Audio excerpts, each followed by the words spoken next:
Chers frères, on le dit souvent, il n'y a rien de nouveau sur terre, tout n'est que répétitif. Chers frères, j'ai fait un rêve où j'assistais à quelque chose. Le malin à la langue fourchue demandait au Créateur pourquoi la Côte d'Ivoire est son peuple choisi. Et Dieu lui dit, c'est mon peuple choisi de parler identité, l'identité même que je présente ici comme les hymnes nationaux, pays d'hospitalité. On parle d'amour, et qui parle d'amour parle de Dieu. Un pays qui accueille, qui donne de l'espoir à ceux qui avaient perdu espoir chez eux. Un pays qui ouvre ses bras et donne la nourriture à tous les enfants de l'Afrique ou même d'autres continents. Et tant qu'ils seront inspirés de parler hymne national, alors il sera le choix, ils seront un de mes choix. Le malin lui dit, et comme je disais tout à l'heure, on dit rien, il n'y a pas quelque chose de nouveau, tout n'est que répétitif. Je vois un peu l'histoire d'un prophète. Donc Dieu, ayant expliqué tout ça, le malin lui dit, mais moi je peux éprouver ton peuple, et tu vas voir s'ils sont réellement inspirés de leur hymne national. Dieu dit, vas-y. Alors le malin s'est servi d'un enfant où il a déjà séduit avec sa langue fourchue, et ce dernier se metta au service même de ce malin à la langue fourchue. On assista, et les enfants, venez ici. Vous avez vu non, votre papa là, il a beaucoup d'argent mais il ne fait rien pour vous.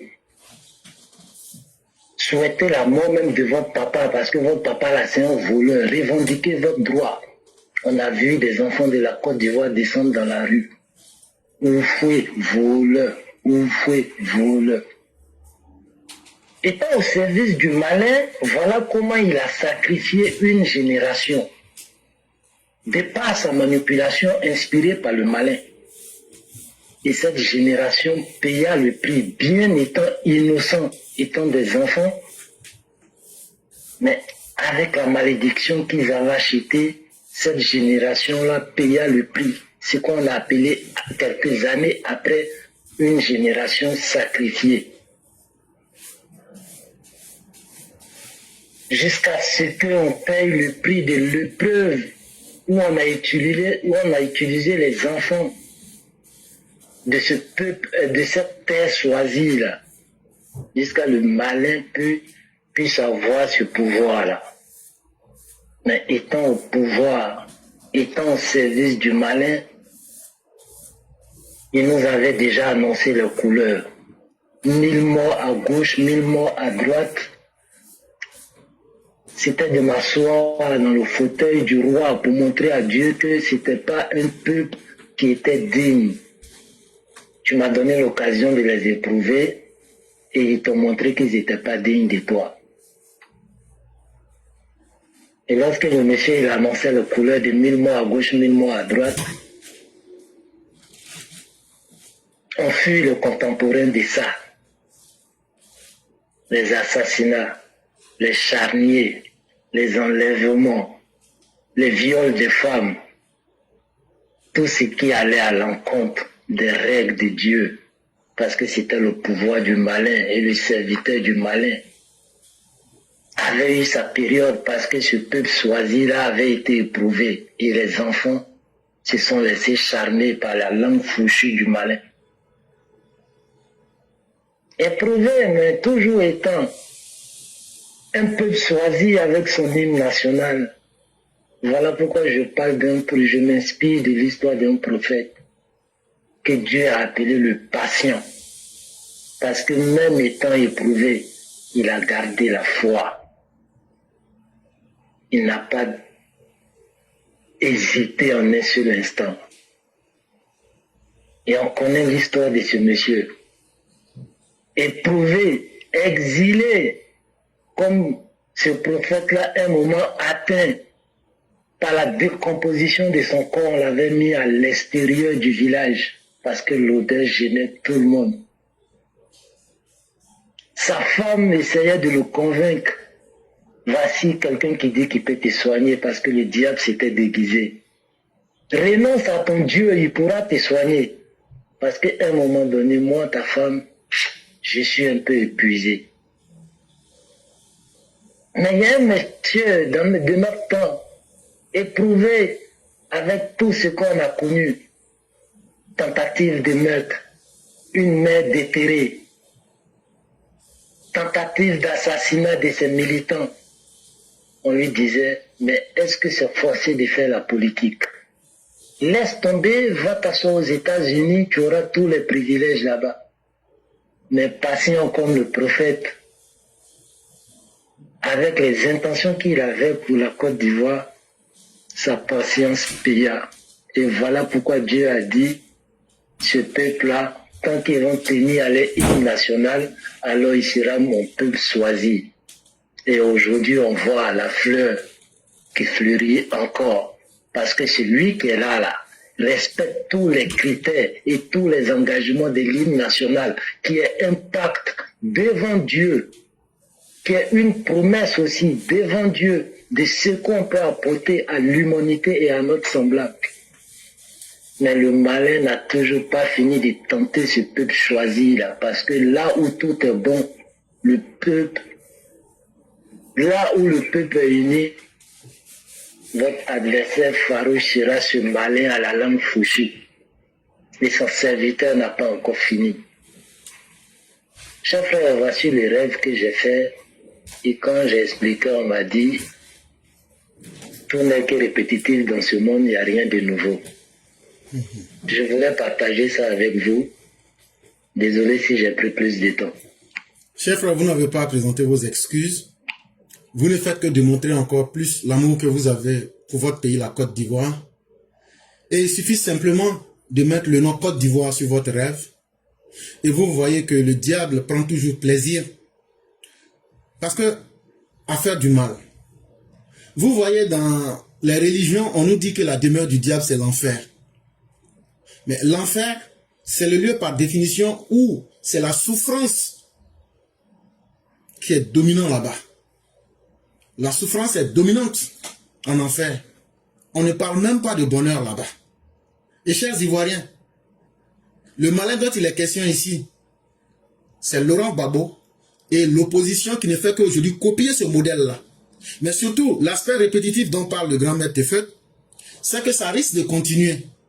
Ça risque de continuer. Si vous ne mettez pas fin au cycle de la mauvaise pensée, si vous ne savez pas faire le choix entre le paradis et l'enfer, en ce moment, le diable aura droit de citer. Et Dieu vous a déjà tout montré. Aujourd'hui, là, le fait que vos familles, les membres de vos familles sont vivantes. Aujourd'hui, là, selon ce que chacun vaut et peut faire, vous arrivez à vous nourrir. Est-ce que ça, c'est pas mieux que de diviser le pays entre Blé Goudé et Sorogium? Même aujourd'hui, le PDCI, qui était le parti des peureux, veut s'essayer même à la violence. Les gens du PDCI même, qui étaient des gens qui avaient peur de la violence, aujourd'hui, eux-mêmes, là, ils veulent taper leur poitrine. Mais tout ça, c'est dû à quoi? Parce que eux, ils ont été tentés par le modèle de Laurent Gbagbo, par le modèle du diable. Ils se disent quoi? C'est quand on est violent qu'on peut prendre le pouvoir. Et le malin nous a démontré aussi que quand tu prends le pouvoir, puisque ça a été obtenu par la ruse, tu peux te jouer du peuple, tu peux te foutre du peuple, tu n'as pas le devoir de travailler. Voilà pourquoi ces gens aujourd'hui, ils vous apportent de la violence psychologique. Ils vous donnent de la désinformation pour vous faire peur. Ils vous donnent des informations. La Côte d'Ivoire est mauvaise, le Burkina est mieux que la Côte d'Ivoire, le Sénégal est mieux que la Côte d'Ivoire. Tout ça pour vous mettre mal à l'aise. Parce que c'est ça la marque déposée du diable. La violence n'est pas seulement physique. La violence est aussi psychologique. La violence est verbale. En plus d'être physique. Aujourd'hui, le diable a eu ses suppôts. Le diable s'est profondément ancré dans le bas astral. Et aujourd'hui, il veut vous démontrer que lui, il est plus fort que la vérité. Il veut vous démontrer que lui là, c'est lui qui contrôle votre vie. C'est lui qui contrôle la vie de vos enfants. Et donc c'est lui qui va contrôler l'avenir de vos enfants. C'est à vous-même de choisir d'aller en enfer volontairement ou bien de vous mettre dans le paradis. Même au paradis, il y a des défis à relever. La perfection n'appartient qu'à Dieu lui seul. Mais quand on voit ce qui a été déjà fait et ce qui est en train d'être fait, on n'est pas en train de parler. Ça se voit, c'est du concret. Est-ce que ça, c'est pas mieux que le hoba hoba? C'est pas mieux que ouya ouya? C'est pas mieux que waiko? Est-ce que vous voulez chaque matin vous voir en train de courir dans les rues et après demander quel membre de la famille reste encore vivante en tant que personne? Chers parents, le rêve qui a été fait là, tout Ivoirien conscient doit avoir déjà fait ce rêve-là. Et à la fin de ce rêve, se demander, est-ce que je vais choisir la voie de mettre ma famille en enfer ou bien je vais choisir la voie du paradis, qui est une voie qui est certes silencieuse, mais qui vous donne la paix et qui ne vous amène pas dans le vide. Chers Ivoiriens, quand nous on parle ici, vous allez penser que peut-être on est des illuminés. Il n'y a pas de problème. Mais ce sont les réalités de la Côte d'Ivoire. Et c'est la vérité que nous vous disons. Allez vérifier. Si c'est faux, venez nous dire que c'est faux. Vraiment, merci beaucoup le grand maître Tefet. Merci encore pour cette belle démonstration. Et que Dieu permette aux Ivoiriens de comprendre leur propre destin. Le RHDP déroule. L'opposition implore la tempête. À travers le titre, vous comprenez déjà. Pendant que le RHDP est en train de dérouler tout ce qu'il fait en termes de travail, en termes d'efforts pour faire évoluer la société ivoirienne, l'opposition, lui, il est en train de demander à Dieu de faire tomber la tempête sur la Côte d'Ivoire. Le congrès du RHDP n'était pas un simple meeting politique. C'était un spectacle de domination. Une chorégraphie électorale réglée au millimètre. Le suspense s'est évaporé avant même le lever du rideau. Pas de surprise, pas de rebondissement. La mise en scène était impeccable. Le RHDP a démontré sa capacité de mobiliser dans son meeting qu'on a appelé le congrès, le deuxième congrès ordinaire. Et tout le monde a pu voir. Et la première question qu'on se pose, mais il y a longtemps qu'un parti politique n'a pas pu faire ceci. D'aucuns sont allés pour dire, mais est-ce qu'un parti qui est au pouvoir peut échouer dans un meeting? Et moi, je l'ai démontré ici. Oui. Le FPI, ils étaient au pouvoir, mais ils n'arrivaient pas à mobiliser. Et surtout, ils n'arrivaient pas à mobiliser même autant que le RDR dans son opposition. Et donc, qu'est-ce que ça prouve? Ça prouve la domination du RHDP. Et quelle domination? La capacité de maintenir le peuple dans une vision. Quand on était dans l'opposition, les gens avaient une vision de voir un jour ce parti prendre le pouvoir, le RDR, et d'apporter les idées que nous avons. Et donc ça veut dire qu'il n'y a pas de contradiction entre les idées et ce que nous avons fait pendant les 15 années. Nous ne disons pas que tout est parfait, mais nous disons au moins qu'en termes de démonstration de force, pour montrer la domination, le RHDP, comme on le dit chez nous, il n'y a pas camarade pour lui. Et lorsque vous voyez comment les choses ont été organisées, ça vient lever tout le suspense qui était là. Aujourd'hui, si on va à une élection, ça fait tellement peur aux opposants qu'ils ont compris qu'il n'y aura pas de rebondissement si on doit aller à des élections. De la même manière que le Congrès a démontré la force du RHDP, c'est comme ça que les élections seront. Parce que le peuple et les Ivoiriens ont vu la différence entre ce qui est utile, entre le progrès et la médiocrité incarnée par l'opposition ivoirienne, dans tous les sens. Le président Alassane Ouattara, tel un chef d'orchestre invisible, n'avait pas besoin d'apparaître pour que l'issue soit scellée. Le public, ce peuple électeur, n'attendait pas une révélation, mais une consécration. Donc, quand je vois certains dire Le but même du congrès, c'était qu'Alassane Ouattara dit je serai candidat. Vous vous trompez. C'est parce que vous connaissez très mal le RHDP. Vous connaissez très mal le RDR. Quand on vous parle là, vous n'écoutez pas. Regardez, RHDP là. Quand on était dedans en 2005 là, c'était ce que c'était. Mais depuis la restructuration du parti là, le RHDP fonctionne avec la nomenclature du RDR.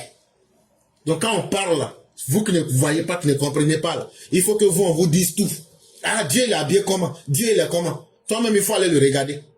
Un homme intelligent, quand on te parle là, toi-même là, tu dois utiliser ton cerveau pour comprendre entre les lignes. C'est pas tout on dit devant le public. Maintenant là, ce que vous ne savez pas, et comme je l'ai dit, Alassane Ouattara va, lors d'une convention, nous dire qui sera candidat.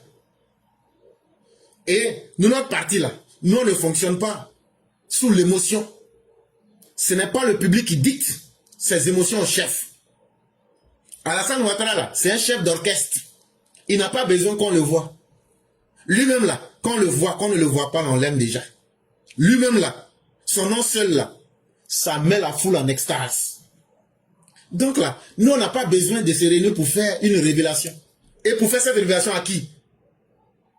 Au peuple de peu de foi, au peuple de mécréants que vous êtes, vous les opposants. Donc Alassane Ouattara est si important que c'est au peuple de mécréants que vous êtes, des impies, des philistins, des pharisiens que vous êtes, qu'il doit venir pour faire une révélation. Non. Nous, on a profité pour vous dire que notre chef là, il est le chef le plus aimé.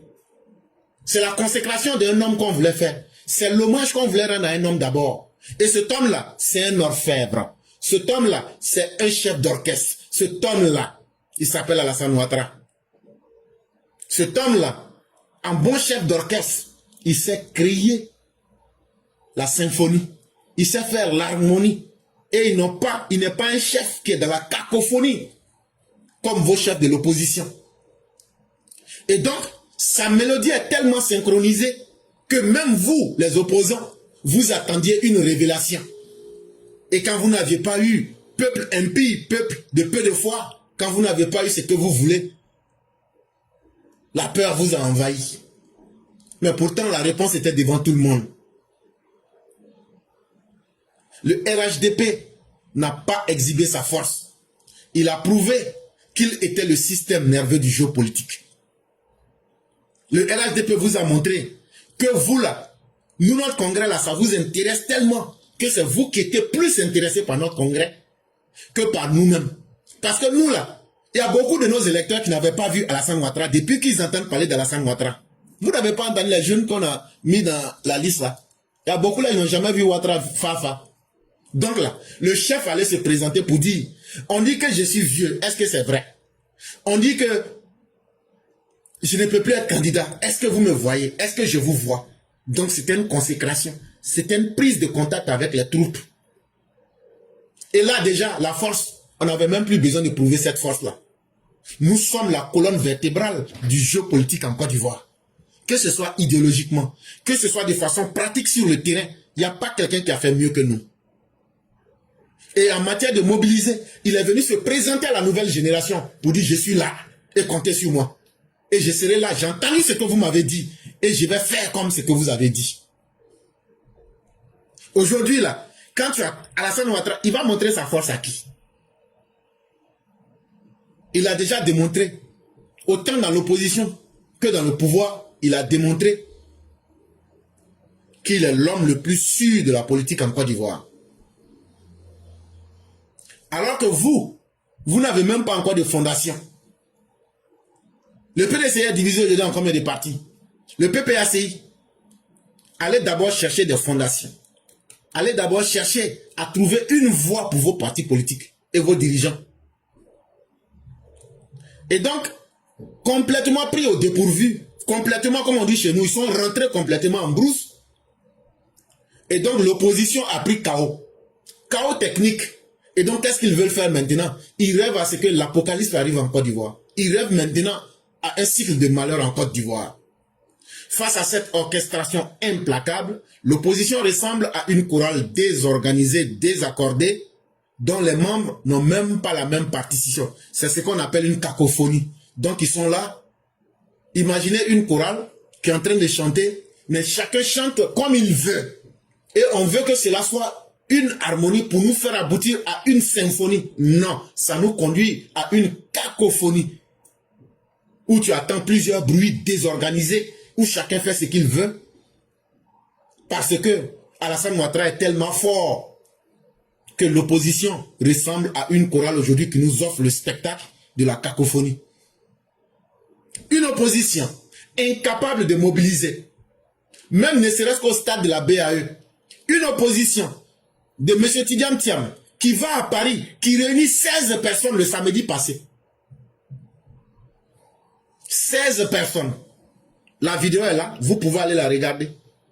Simone Babo était au stade de la BAE. Vanouan, échec total. Tidjane Thiam dit qu'il va mobiliser à Paris 16 personnes. Waouh!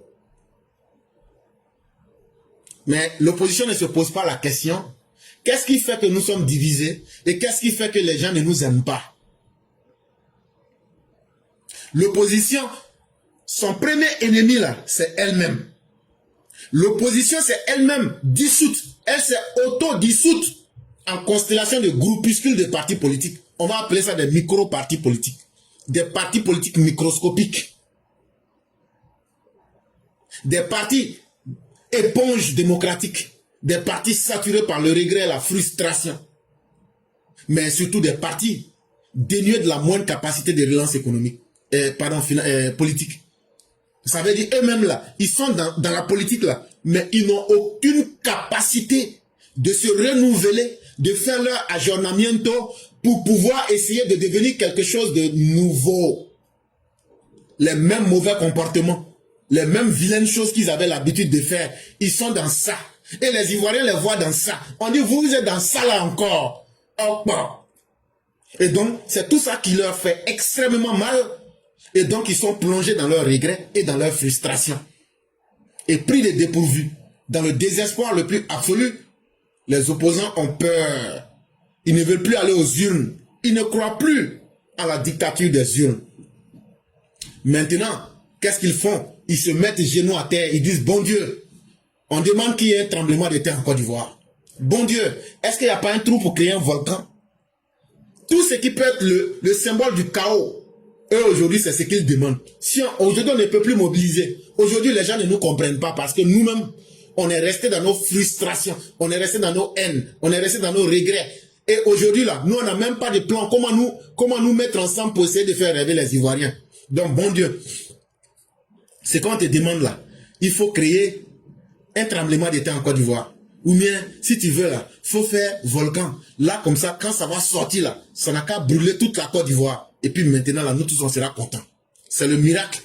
Et surtout, le miracle du chaos. C'est ça, l'agenda officiel, mais surtout officieux. Ils n'ont pas le courage de le dire. C'est ce qui fait que c'est officieux. Mais tout le monde sait que c'est leur agenda officiel, c'est leur programme de campagne. Comment Dieu va détruire la Côte d'Ivoire pour que pour nous tous, on n'a qu'à se gâter. Mais le Dieu de la République ne répond plus à ceux qui se prosternent devant la fable plutôt que le travail pour la nation. Mais malheureusement, tellement leurs cœurs sont noirs et endurcis, Dieu même ne leur répond plus. Dieu dit, moi je préfère regarder ceux qui travaillent. Je préfère regarder ceux qui mettent la foi dans le travail et ceux qui ont la foi en l'avenir en construisant la nation. Et non devant un peuple de mécréants qui croient à des fables d'Ablapoku, un peuple d'impies, un peuple de peu de foi, un peuple ingrat.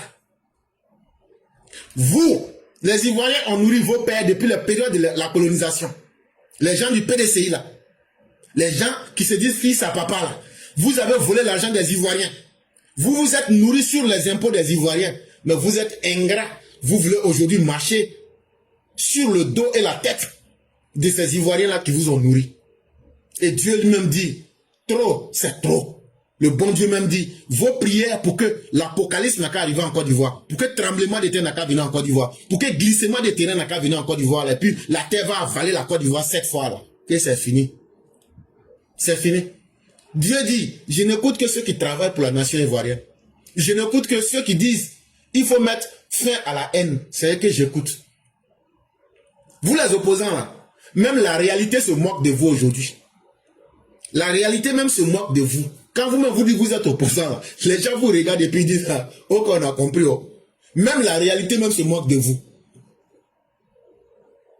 Et donc là, qu'est-ce que vous voulez que nous autres on vienne vous dire? Nous on ne vient que vous dire ce que vous n'avez pas envie qu'on vous dise. Voilà des meetings qui sont clairsemés où tu te retrouves avec 10 personnes, 15 personnes, maximum 5 personnes. Voilà des alliances incohérentes qui se font et qui se défendent. Voilà des discours vieux comme Mathusalem, l'époque de Mathusalem, des discours réchauffés pour donner l'impression qu'on est dans un théâtre avec des acteurs qui refusent de lire le vrai conteur de l'histoire. Mais c'est qui vous voulez tromper? Vous pouvez tromper vous-même, mais vous ne pouvez pas tromper les Ivoiriens et vous ne pouvez pas tromper la réalité. La réalité est plus forte que vous. Les Ivoiriens ont compris ce que vous vouliez qu'ils ne comprennent pas. Et donc ça fait aujourd'hui là, la réalité se moque de vous. Vous êtes dans vos fables, vous êtes dans vos imaginaires, vous êtes dans vos inventions. En pensant que vous pouvez réécrire l'histoire. Hier j'ai entendu certains sur TikTok qu'il n'y a jamais eu d'exaction contre les militants du RDR. J'ai dit waouh, quelle belle réécriture de l'histoire. Et c'est pourquoi les uns et les autres doivent se réveiller. Parce que le théâtre dans lequel les opposants veulent nous conduire là, on ne va pas accepter de jouer de rôle là-dedans. On va vous laisser dans vos discours réchauffés, dans vos alliances d'incohérence. Et vous-même là, comme on le dit, vous allez vous griller dans votre propre sauce. Voilà des gens qui n'ont aucune capacité d'anticiper, mais qui sont toujours dans les spéculations. Voilà des gens qui n'ont aucune capacité de bâtir, mais qui sont très forts en conspiration. Et cette fois-ci là, si on n'avait pas expliqué ce que vous êtes, les gens n'allaient pas vous comprendre. C'est pourquoi chaque jour que Dieu fait là, nous on va sortir ici pour venir dire aux gens ce que vous êtes. Voilà des conspirateurs. C'est eux qui ont conspiré. C'est eux qui ont fait complot contre Jésus pour le livrer. Les fils de Judas Iscariote, c'est vous, les opposants. Les fils de Caïn, c'est vous. Ils ne savent pas construire, mais ils savent détruire. Les partisans de Belzébuth et de Baphomet, c'est vous. Là où ils gagnent leur bonheur, c'est quand ils créent le chaos et la désolation. C'est quand ils agitent dans le vide. Le RHDP, lui, devient une architecture politique. Là où ils veulent créer des fissures, le RHDP absorbe et consolide. Donc vous voyez la grande différence. Et ça, les Ivoiriens le voient. Les Ivoiriens savent aujourd'hui qui peut maintenir le pays en paix. Les Ivoiriens savent aujourd'hui qui peut me permettre de gagner mon pain. On n'a pas dit que tout est parfait. Si on dit là, on a menti. Mais vous, les pharisiens, tout le monde vous voit aujourd'hui. Tout ce qui vous manque là, c'est le pouvoir pour devenir pire que des dictateurs sur la terre. Déjà, ils n'ont même pas le pouvoir. Mais regardez, c'est eux qui disent, nous on vaut rien, hein. Nous on n'est rien, hein. Nous on peut rien faire, hein. Mais nous on dit, nous on veut qu'on a qu'à mettre tous les brigands sur la liste électorale. Nous on vaut rien, hein. Mais nous on dit, il faut que Alassane Ouattara ne soit pas candidat. Nous on vaut rien, hein. Mais il faut que la CEI n'a qu'à s'auto-dissoudre. Est-ce que ça là c'est l'homme? Est-ce que vous là vous êtes des humains? Est-ce que vous vous écoutez vous-même? Est-ce que vous vous voyez? Donc à cause de vous comme ça là, on va dissoudre la CEI. À cause de vous comme ça là, on va ouvrir la MACA pour mettre le nom de Amadou Awa Gassama sur la liste électorale de Côte d'Ivoire. À cause de vous comme ça là, on va dire à Alassane Ouattara, bon il ne faut plus être candidat parce que les comme ça là disent que toi tu ne dois pas être dedans. Vous vous prenez des... Mais c'est normal. Des gens qui sont sans foi ni loi. Des gens qui ne peuvent pas écrire un projet de société. Des gens qui sont sans vision. Des gens qui sont déjà essoufflés. Vous n'êtes qu'en attente de votre propre échec. Une attente béate, presque ésotérique. Vous attendez votre propre échec. Et là, vous voulez vous en prendre à qui?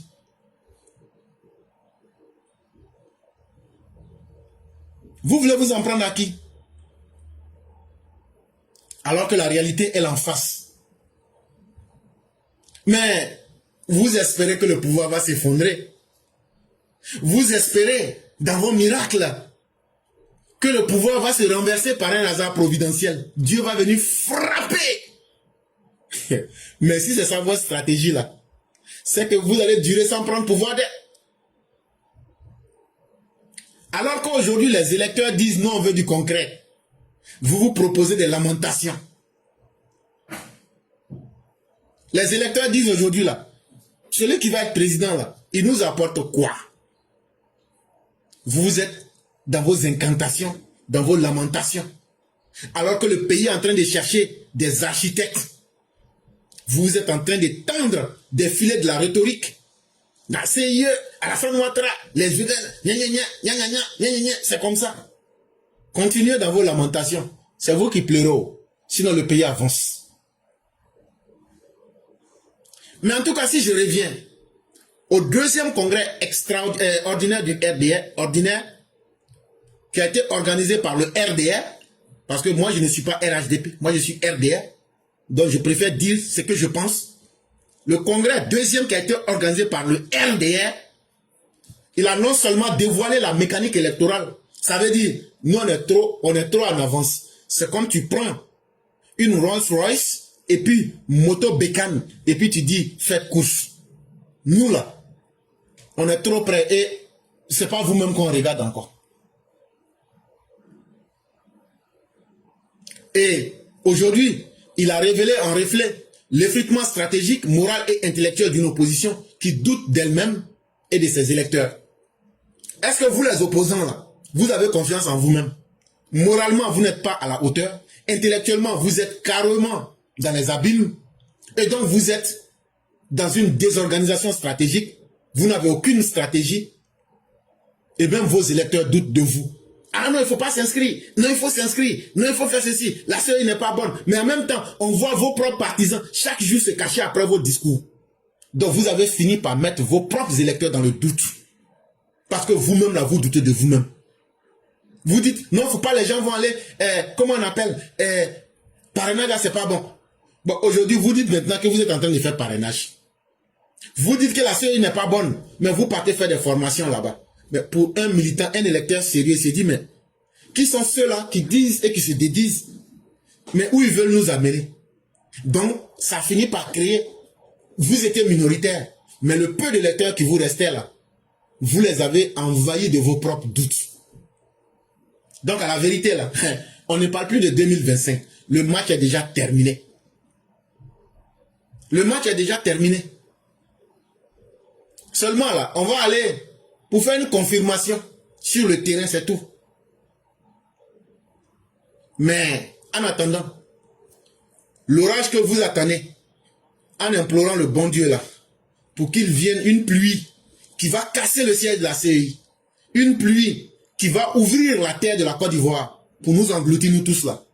Dieu ne permettra jamais que cela arrive parce que vous êtes de mauvaises intentions. Et comme on aime à le dire, vos intentions vont se retourner contre vous-même. Et c'est vous-même qui serez avalé par vos mauvais comportements. Mesdames et messieurs, nous avons terminé. On va écouter l'édito des Mères Blancs. Et dès qu'on a fini, on va laisser rapidement la parole à ceux qui veulent la prendre. Bonjour éclaireur pour vérité, bonjour à tous mes condisciples de l'excellentissime classe éclaireur pour vérité. Mon édito aujourd'hui est un conseil. Essayez au poste clé de la politique des élèves éclaireurs pour vérité. Je vous le dis.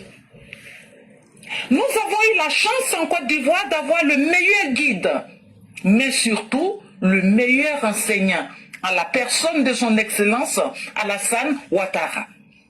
Cet enseignant continue de nous bâtir une mine d'or de valeurs morales.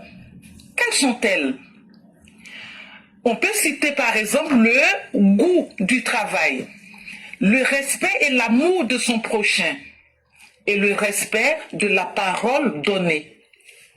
Il est certain que ces valeurs font grincer des dents de certaines personnes qui, bien que valides, mettent en doute cette parole biblique qui dit de gagner sa vie à la sueur de son front.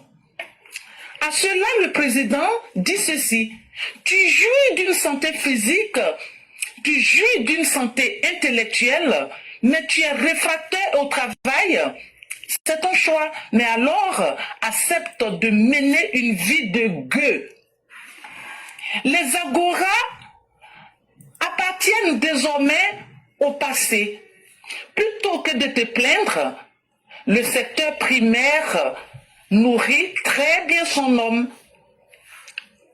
Quant à ceux dont nos impôts ont sécurisé une vie de nabab, ceux qui dépendent de la société ivoirienne de père en fils, ceux-là ont contracté aujourd'hui la maladie du pauvre, c'est-à-dire la maladie de la peur du lendemain.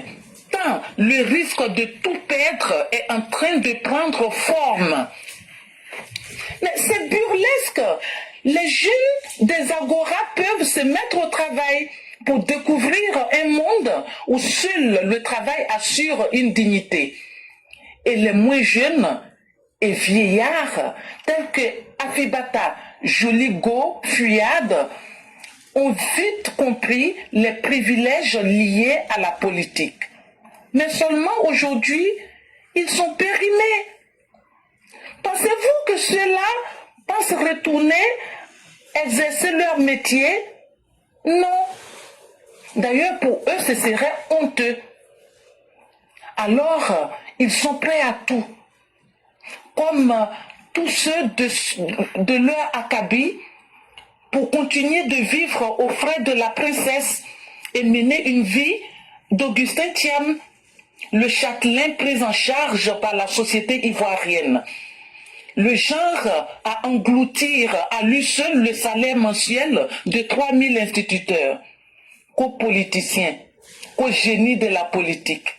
Si Gbagbo est génie de la politique, ce n'est sûrement pas celui que l'on voit aujourd'hui et dont l'on peut mesurer les méfaits sur la société ivoirienne. Wallahi, s'il est génie, ce n'est pas génie de la politique, c'est génie des palaisos. Co-économiste, et ça peine à rétribuer son personnel de maison. Hey, la Côte d'Ivoire, quoi. Merci. Continuez de vivre au crochet de l'État. Nous autres, nous cherchons notre vie et, alhamdoulilah, nous la trouvons à la sueur de notre front. Le bon Dieu nous regarde. Mais seulement, ne venez pas avec la violence. Ne venez pas avec la violence. C'est un conseil d'amis. Parce que si l'opposition ivoirienne, encore une fois, tombait dans la violence, si l'opposition ivoirienne continuait d'instrumentaliser la jeunesse pour se rendre coupable de meurtre sur leurs propres concitoyens, alors ce ne serait pas bon pour ces opposants-là. Pas bon pour eux, pas bon pour tout le monde. Merci et à bientôt. Merci infiniment à Mère Blanc. Et elle le dit si bien, comme nous le disions. Voilà des gens qui, depuis la colonisation, ils ont créé leur propre monde dans la société ivoirienne. Eux doivent bien vivre sur les efforts des Ivoiriens. Les Ivoiriens travaillent, les Ivoiriens produisent de la richesse, les Ivoiriens payent des impôts et eux, ils se sont spécialisés à vivre sur ça. Et pour eux, c'était ça la politique. Et donc, il fallait maintenir le même modèle colonial. Les colons sont au sommet et les indigènes sont là pour produire. On continue donc dans cette lancée. À partir des années 90, des individus comme Laurent Gbagbo viennent, ils font croire au peuple que ces colons noirs ont trop abusé du peuple.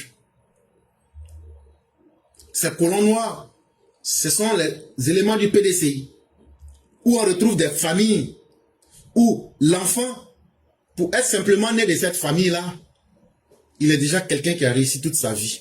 Parce qu'il y a la garantie que les Ivoiriens vont le nourrir à vie. Exemple, Augustin Thiam qui est à Yamoussoukro là. Dites-nous, pour ceux qui le connaissent là, depuis que vous le connaissez, il a fait quoi pour aider la nation ivoirienne?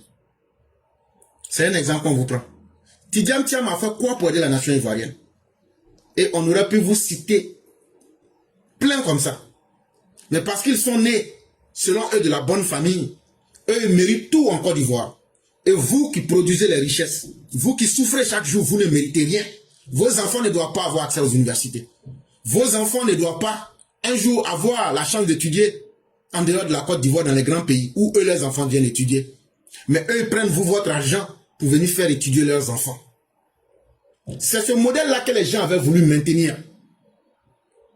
Et que d'espoir les gens ont placé en Laurent Gbagbo. Voilà quelqu'un qui va venir mettre fin au cycle de l'injustice sociale. Mais Laurent Gbagbo vient, il se dit, en tant qu'enfant de pauvre, lui que tous les pauvres avaient mis leur espoir en lui, Laurent Gbagbo qui arrive au pouvoir en 2000, dans les 3 premiers mois, Laurent Gbagbo nous vole 6 milliards pour payer ici des bâtiments colossaux, pour payer des châteaux ici à ses enfants aux États-Unis. Laurent Gbagbo qui vient tombe dans la gabégie, tombe dans le désordre, à tous les niveaux que vous puissiez imaginer. Laurent Gbagbo devient le désespoir le plus grand et le plus inattendu de la population ivoirienne. Il s'est dit, mais puisque le peuple est déçu de moi, qu'est-ce que je vais faire? Il a créé tous des systèmes.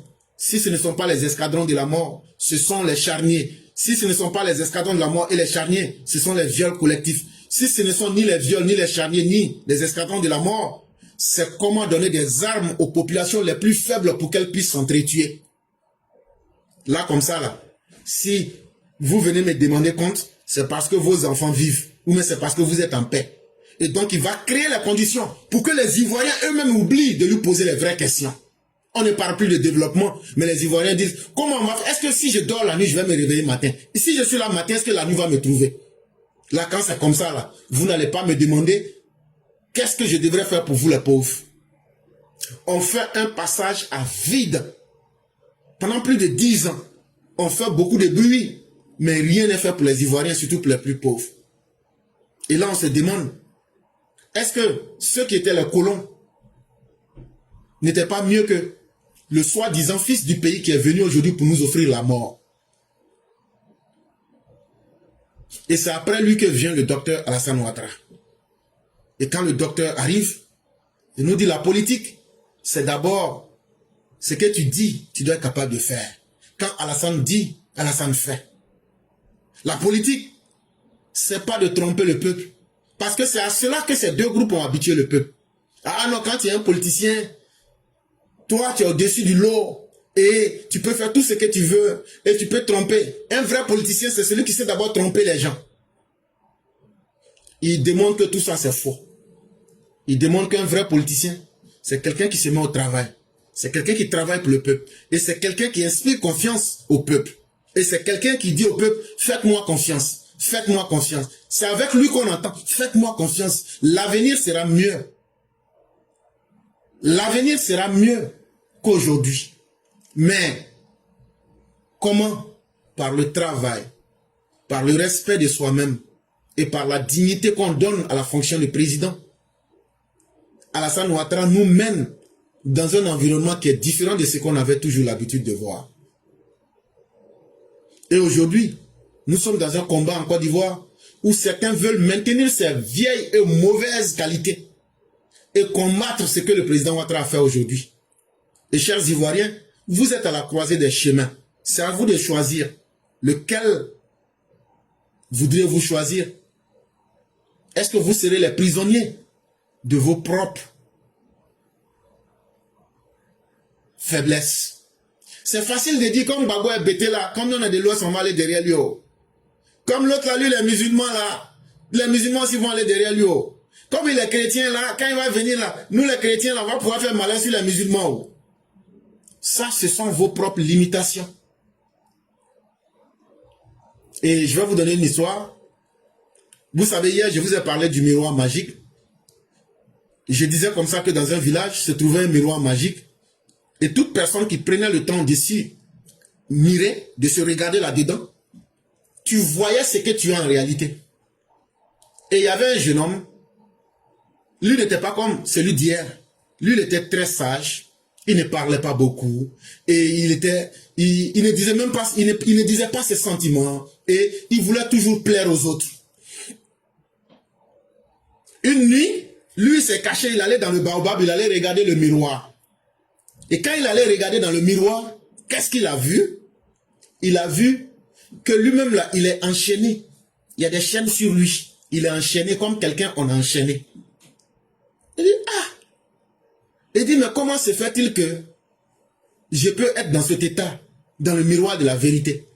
C'est là, il y a une réponse qui vient lui dire, sois vrai avec toi-même. Sois vrai avec toi-même. Sois vrai avec toi-même. Et quand il est ressorti, avec les larmes aux yeux, il dit, je serai vrai avec moi-même. Je serai vrai avec moi-même. Depuis ce jour, ce qu'il pense là, il dit.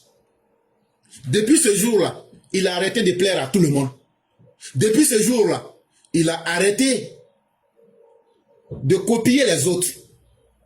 Et automatiquement, il a repris sa propre liberté. Il est devenu lui-même. Il est devenu la personne qu'il devrait être.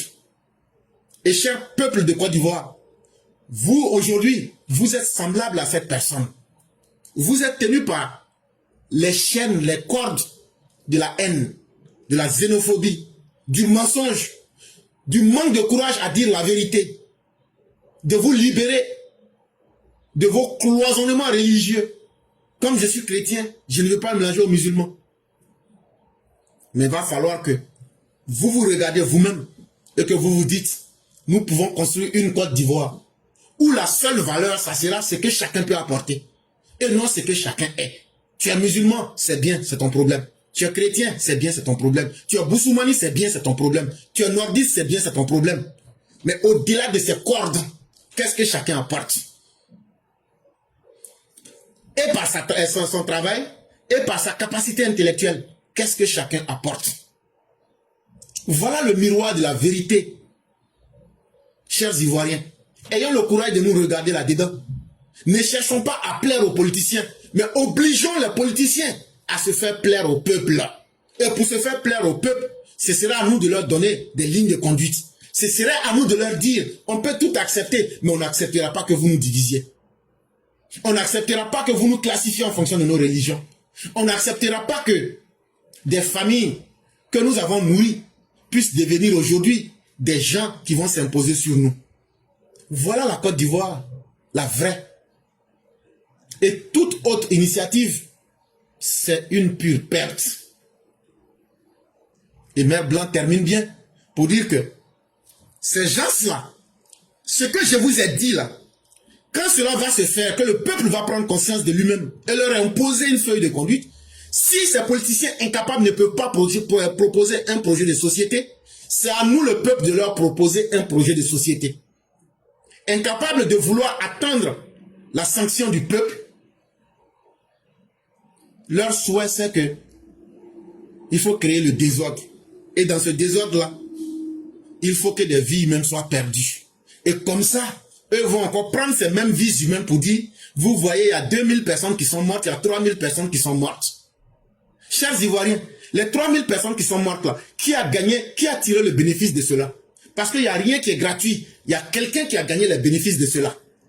Ceux qui ont fait le commerce de dire, il y a eu crise post-électorale, et qui ont fait le dialogue politique, les opposants là, c'est eux qui ont gagné le bénéfice des âmes qu'ils ont envoyées vers la mort.